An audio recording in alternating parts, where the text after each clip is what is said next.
Terima kasih pemirsa, Anda masih bersama kami untuk mencari tahu bagaimana pemilu yang bersahabat bisa merebut kaum milenial. Kita telah terhubung lewat saluran telepon dengan pakar komunikasi politik, Profesor Karim Suryadi. Prof. Karim, selamat pagi. Selamat pagi, Leonard.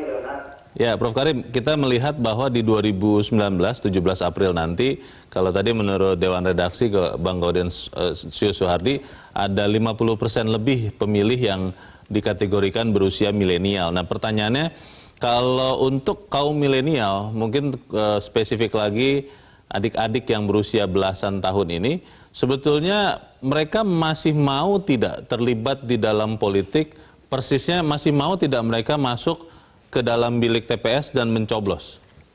Ya, kalau secara statistik sih 50% itu mencakup pemilih yang kedua kalinya 40 tahun ya.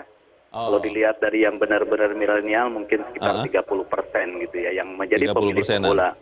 Nah, saya melakukan riset ya tahun ini tentang infrastruktur kewarganegaraan digital, khususnya bagi generasi muda pengguna media sosial.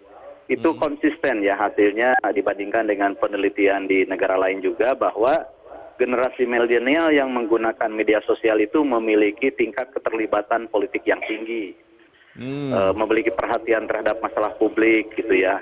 Nah, hanya masalahnya mereka punya kepercayaan yang rendah terhadap institusi politik konvensional seperti DPR, partai politik, sehingga mereka menyalurkan hasrat politiknya itu tidak melalui partai politik, tapi melalui media sosial. Lalu bagaimana persepsi mereka tentang pemilu?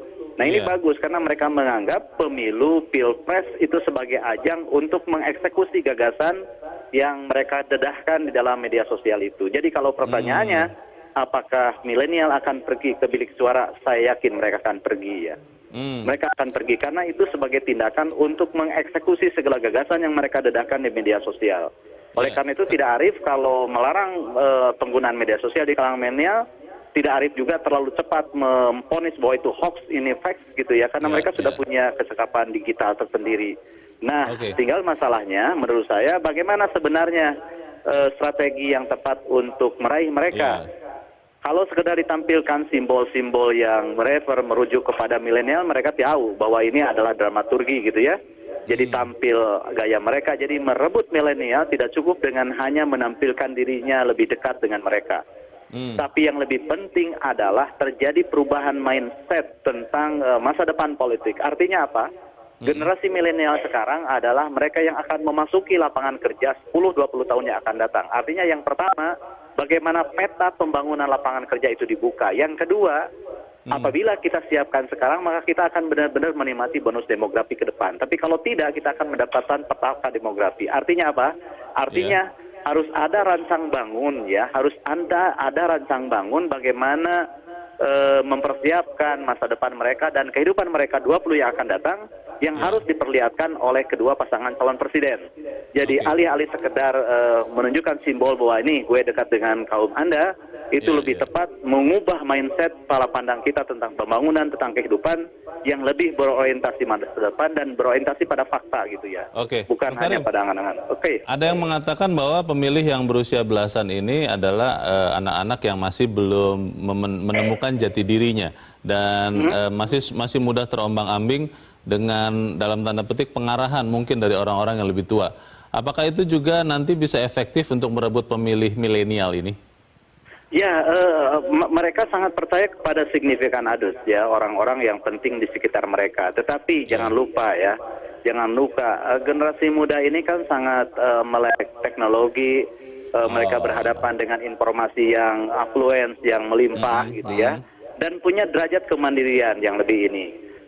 Jangan lupa pula bahwa anak-anak milenial sekarang adalah produk pendidikan yang berorientasi pada tim, akademik, dan mereka dibesarkan pada keluarga yang cenderung demokratis. Artinya apa?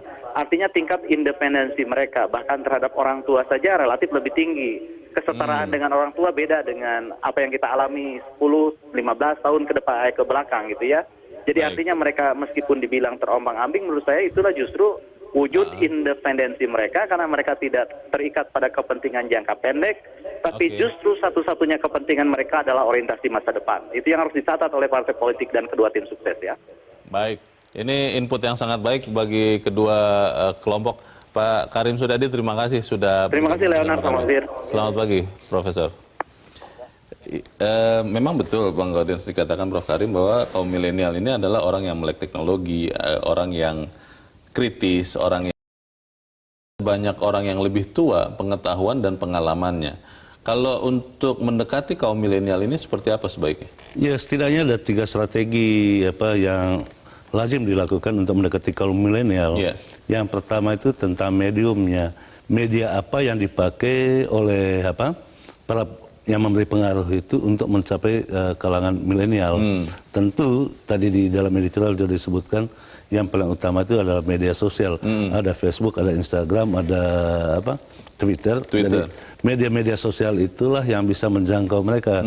Karena Karena mereka itu pada dasarnya sangat akrab dengan digital dan sangat akrab dengan internet. Itu yang pertama.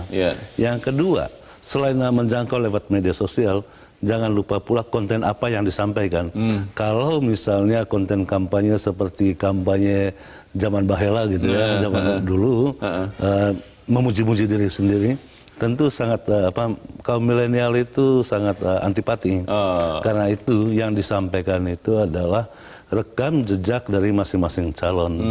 Apa prestasi yang sudah dicapai.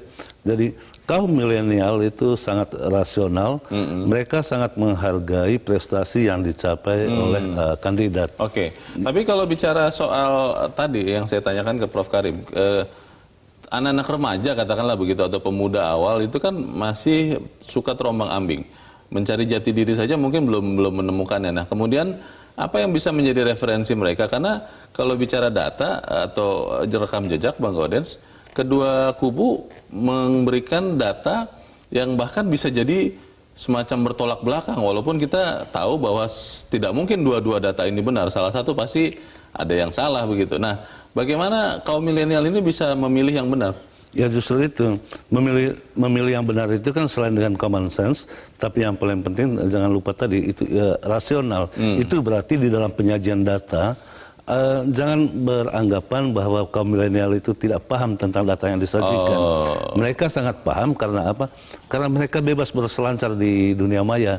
Mereka bisa mengetahui rekam jejak seseorang, apakah seseorang itu. Dan jangan lupa pula, ini yang paling penting, yang sering orang lupa, bahwa kaum milenial itu adalah pembela atas diskriminasi dan mereka tidak suka dengan orang-orang yang melanggar hak asasi manusia. Itu rekam jejak atau ciri-ciri paling penting kaum milenial. Karena itu tentang latar belakang seseorang itu sangat penting disampaikan.